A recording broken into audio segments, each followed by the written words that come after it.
Assalamualaikum warahmatullahi wabarakatuh. Di semester 2 ini pembahasan kita tentang kaidah usul fikih. Kalau sebelumnya sudah dibahas tentang kaidah fikih, kalau yang sekarang untuk semester 2 fokus kepada kaidah usul fikih dan pembagiannya itu sangat banyak. Yang pertama yang kita bahas adalah kaidah amar dan nahi. Jadi sebelum masuk ke pengertian dari kaidah amar dan nahi, ini kita mengulang lagi. Kaidah amar nahi itu adalah salah satu yang termasuk dalam kaidah usul fikih. Apa kaidah usul fikih itu? Kaidah usul fikih yaitu kaidah yang dijadikan sarana atau alat untuk menggali hukum-hukum fikih. Jadi ingat-ingat, kalau fikih itu udah berupa hukum, tapi kalau usul fikih itu cara penggalian atau cara mencari hukumnya gitu. Nah, di sini kaidah amar dan nahi adalah yang pertama kita bahas yang termasuk dalam kaidah usul fikih.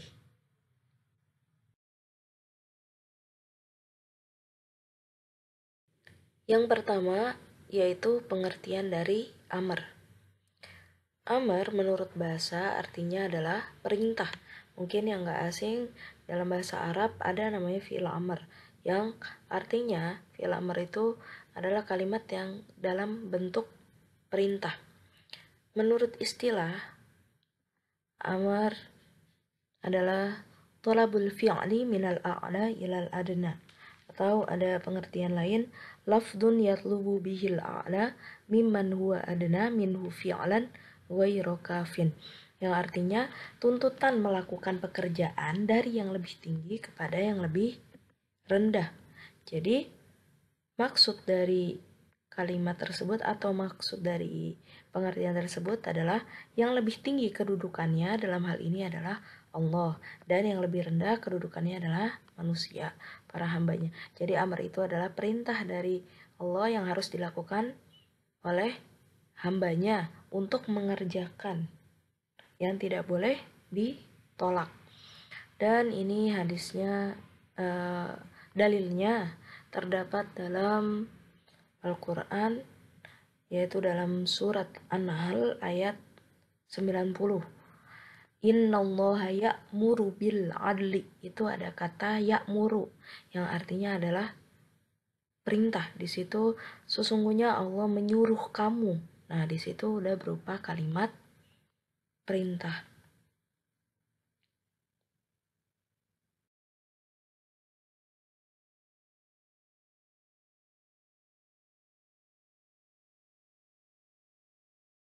Selanjutnya, bentuk-bentuk amar. Maksudnya adalah bentuk-bentuk amar atau bentuk perintah yang memang terdapat dalam Al-Quran maupun hadis. Dan ini kan balik lagi, amar itu adalah kaidah usul fikih yang dimana itu pencarian suatu dalil. Nah, pencarian suatu dalil pastinya menggali dari Al-Quran dan Sunnah. Dan menggali Al-Quran dan Sunnah itu ada memang lafat-lafat yang memang terlihat jelas, tapi ada perlu yang diteliti lagi. Nah, yang pertama ini kalimat fi'il amr. Fi'il amr yang artinya adalah kata perintah. Contohnya terdapat dalam surat Al-Baqarah ayat 43 yang berbunyi wa aqimus sholah. Nah, aqimu itu adalah kalimat perintah. Kemudian yang kedua ada fi'il mudhari yang disertai huruf lam. Contohnya wal takum. Nah, kenapa ada wa-nya? Nah, biasanya itu lam yang fi'il mudhari yang disertai huruf lam, sebelumnya itu ada huruf wa, atau sebelumnya ada fa, atau sebelumnya bisa summa. Ini dalam surat Ali Imran ayat 104. Wal takum minkum. Nah, kemudian yang ketiga isim fi'il amr. Isim fi'il amr yaitu adalah alaikum anfusakum dalam surat Al-Maidah ayat 105. Dan yang keempat isim masdar sebagai pengganti fi'il yaitu ihsanan. Kalau ini isim masdar ini di pelajaran bahasa Arab itu berupa tasrifan, jadi perubahan kata. Contohnya kayak dorobaya 2000 dorban. Nah, dorban itu adalah masdar. Nah, ihsanan itu adalah bentuk masdarnya, pengganti fiil masdar. Nah, kemudian yang kelima, jumlah khobariyah atau kalimat berita yang terdapat dalam surat Al-Baqarah ayat 228 yang berbunyi wal mutallaqatu yatarabbasna bi anfusihinna thalathata quru'. Kemudian yang terakhir, lafaz-lafaz yang bermakna perintah seperti farodho, kemudian ada wajaba, kemudian ada kutiba, kemudian ada amaro, kemudian ada waqodho. Nah, di ayat yang ada lafaz-lafaz ini udah termasuk ke dalam bentuk perintah. Berarti ayat-ayat tersebut itu perintah yang wajib dilakukan. Berarti wa aqimus sholata wa atuz zakah. Kalau dari segi arti, dan dirikanlah sholat, gitu kan. Nah, cuma suruh didirikan, wajib atau enggak? Nah, tapi itu udah bentuk fi'il amr, berarti artinya wajib dilakukan, seperti itu. Selanjutnya kaidah-kaidah amr. Apa itu kaidah-kaidah amr? Kaidah-kaidah amr itu yaitu ketentuan yang dipakai para mujtahid dalam mengistinbatkan. Mengistinbatkan itu mencari, mengeluarkan, menyimpulkan suatu hukum. Ulama usul merumuskan kaidah-kaidah amr ini dalam 5 bentuk. Ada kaidah yang pertama yaitu ada nadb atau anjuran sunnah, terdapat dalam surat Nur ayat 33, fakatibuhum in alimtum fihim khaira. Hendaklah kamu buat perjanjian dengan mereka jika kamu mengetahui ada kebaikan pada mereka. Kemudian yang kedua ada irsyad, yang artinya adalah membimbing. Kemudian yang ketiga al-ibahah, itu artinya boleh dikerjakan dan boleh ditinggalkan. Dalam surat Al-Baqarah ayat 60, kulu washrobu. Kemudian tahdid, artinya adalah mengancam atau menghardik, terdapat dalam surat 40, i'malu ma syi'tum. Kemudian ada taskhir, yang artinya menghina atau merendahkan derajat, itu dalam surat Al-Baqarah ayat 65, kunu qiradatan khasiin. Kemudian ada ta'jiz, yang artinya menunjukkan kelemahan lawan bicaranya, dalam surat Al-Baqarah ayat 23. Kemudian ada taswiyah, yang artinya penyamaan atau sama antara dikerjakan dan tidak, dalam surat Tur ayat 16. Kemudian ada takzib, yang artinya mendustakan, terdapat dalam surat Al-Baqarah ayat 111. Kemudian ada talhif, membuat sedih atau merana, terdapat dalam surat Al-Imran ayat 119. Kemudian ada takwin, yang artinya penciptaan, dalam surat Yasin ayat 82. Kemudian ada tafwid, yang artinya penyerahan, dalam surat Toha ayat 72. Kemudian ada imtinan, yang artinya menyebutkan nikmat, dalam surat An-Nahl ayat 114. Kemudian ada ikram, yang artinya memuliakan, dalam surat Al-Hijr ayat 46. Kemudian yang terakhir ada doa, artinya berdoa, memohon, dalam surat Al-Baqarah ayat 201. Maksudnya doa ini ada doa yang kita meminta dalam ayat itu. Rabbana atina fid dunya hasanah, itu contohnya.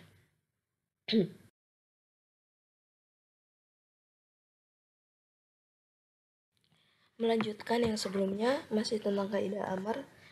Yang kedua yaitu al-amru ba'dan nahi yufidul ibahah, yang artinya perintah sesudah larangan berarti diperbolehkan mengerjakan kebalikannya. Maksudnya adalah sesudah dilarang mengerjakan, kemudian diperintahkan melakukan atau mengerjakan, berarti pekerjaan tersebut boleh dikerjakan. Seperti hadis Nabi SAW tentang ziarah kubur. Rasulullah pernah melarang untuk ziarah kubur, tidak diperintahkan gitu, tidak diwajibkan, tidak diperintahkan, namun pada akhirnya memerintahkan untuk ziarah kubur. Maka perintah ziarah kubur itu dibolehkan. Hadisnya qala Rasulullah sallallahu alaihi wasallam, nahaitukum an ziyaratil kubur fazuruha. Dulu saya melarang kamu menziarahi kubur, maka sekarang ziarahlah. Ya Rasulullah bersabda dalam hadisnya. Kemudian yang ketiga, al-aslu fil amri la yaqtadil fawra. Perintah itu pada dasarnya tidak menunjukkan kepada kesegeraan. Maksud dari kaidah ini adalah sesungguhnya perintah akan sesuatu tidak harus segera dilakukan, akan tetapi tergantung konteks ibadahnya itu apa. Kalau sholat itu wajib disegerakan. Nah, ini apa yang tidak wajib disegerakan? Yaitu haji.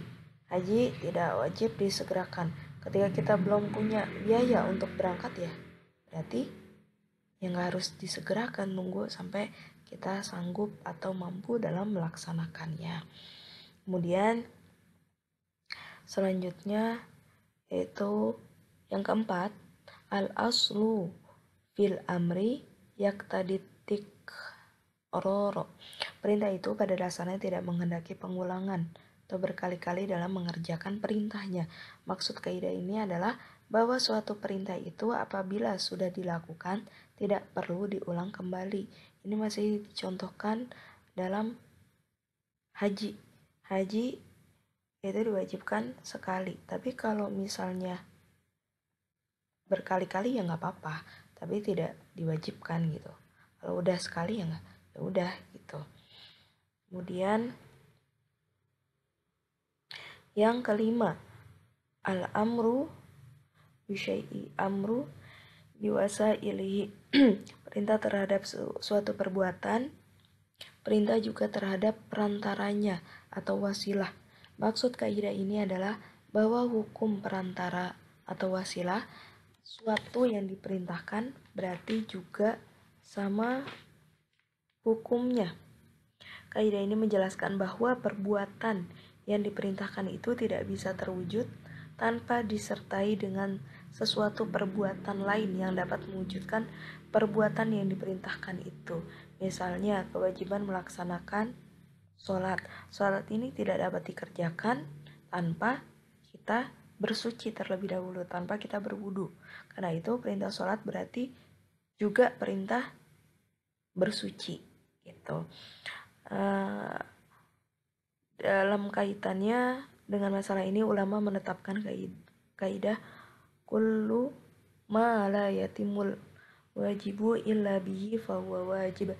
Tiap-tiap perkara yang kewajiban tidak sempurna kecuali dengannya, maka perkara itu wajib pula.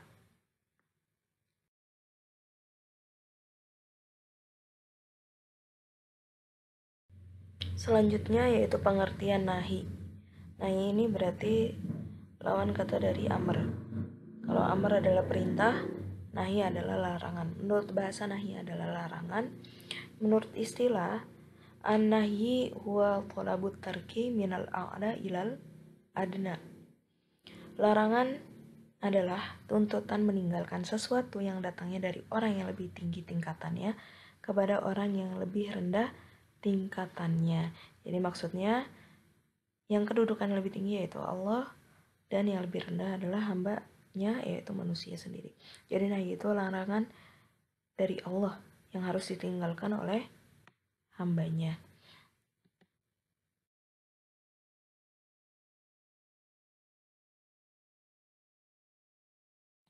Selanjutnya bentuk-bentuk nahi, sama halnya seperti amar.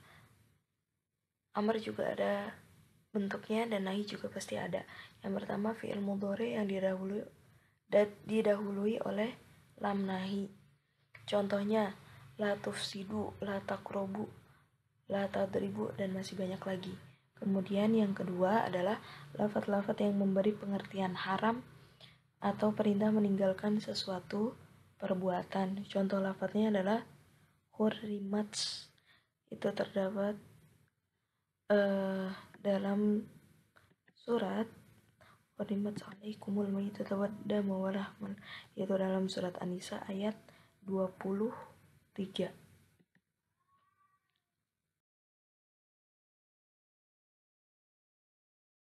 Kaidah nahi yaitu kaidah yang berhubungan dengan kalimat larangan, itu ada 4. Yang pertama, al-aslu fin nahi litahrimi. Pada asalnya nahi itu menunjukkan pada sesuatu yang haram. Maksud dari kaidah ini adalah apabila dalil itu isinya larangan, maka dalil tersebut menunjukkan keharaman. Contohnya, la tufsidu fil ardh, jangan berbuat kerusakan. Kemudian ada wala taqrabuz zina, janganlah kalian mendekati zina, dan masih banyak lagi. Nah, di sini juga ada beberapa lafadznya. Yang pertama ada karohah yang artinya makruh, seperti hadis Nabi, wala tusallu fi ta'anil ibil, dan janganlah kamu sholat di kandang unta. La tusallu, nah itu udah kalimat larangan. Kemudian yang kedua tahqir, ya artinya meremehkan. La tamuddanna ainaika ila ma matta'na bih, la tamuddanna, nah, jangan sekali-kali kamu menunjukkan pandanganmu, dalam surat Al-Hijr ayat 88. Kemudian bayanul akibah yang artinya menerangkan akibat, dalam surat Ali Imran ayat 169. Wala tahsabannal ladzina qutilu. Kemudian irsyad yang artinya petunjuk, dalam surat Al-Maidah ayat 101. La tas'alu, janganlah kamu menanyakan. Kemudian ada doa, ada di Al-Quran itu yang ayatnya memang berbentuk doa. Nah, tapi di situ ada kalimat la tu'akhidna, Rabbana la tu'akhidna, la tu'akhidna, janganlah engkau hukum kami. Gitu. Kemudian ada ta'is yang artinya membuat putus asa, dalam surat At-Tahrim ayat 7. Ya ayyuhalladzina kafaru la ta'tadirul yaum. Kemudian ada tinas yang artinya menenteramkan, dalam surat At-Taubah ayat 40. La tahzan innallaha ma'ana, janganlah kamu bersedih. Kemudian kaidah yang kedua, an-nahyu anisyai'i amrun bididdihi. Larangan terhadap sesuatu berarti perintah akan kebalikannya. Contohnya yaitu la tusyrik billah, janganlah kamu bersekutu. Ini terdapat dalam surat Luqman ayat 13. Maksud kaidah ini, apabila seseorang dilarang untuk mengerjakan, berarti berlaku perintah untuk mengerjakan kebaliknya. Itu tidak boleh bersekutu, berarti kebalikannya adalah ya, tidak boleh, ya maksudnya kita tidak boleh menyekutukan Allah gitu. Kemudian yang ketiga, al-aslu fin nahyil mutlaqin yaqtadi tikrara fi jama'il azminah. Pada dasarnya, larangan yang mutlak menghendaki pengulangan larangan dalam setiap waktu. Apabila ada larangan yang tidak dihubungkan dengan sesuatu seperti waktu atau sebab-sebab lain, maka larangan tersebut menghendaki meninggalkan yang dilarang itu selamanya. Namun bila larangan itu dihubungkan dengan waktu, maka perintah larangan itu berlaku bila ada sebab. Di sini contohnya dalam surat An-Nisa ayat 43 yang isinya la taqrabus sholata wa antum sukara. Artinya adalah janganlah sholat ketika kamu dalam keadaan mabuk gitu. Kemudian yang terakhir, al-aslu fin nahyi yaktadil fasad mutlakun. Pada dasarnya larangan itu menghendaki fasad atau rusak secara mutlak. Ini terdapat dalam satu hadis, kullu amrin laisa alaihi amruna fahuwa raddun, yang artinya setiap perkara yang tidak ada perintah kami, yaitu tidak ada perintah dari Allah, maka tertolaklah. Maksudnya berarti ya tidak boleh dikerjakan seperti itu. Jadi emang maksud dari kaidah ini adalah bahwa larangan itu mengandung unsur kerusakan yang mutlak, yaitu apabila larangan dilakukan oleh seseorang maka akan membahayakan bagi dirinya atau orang lain gitu. Untuk pembahasan ini lebih lengkapnya kamu juga bisa baca di buku paket atau di LKS.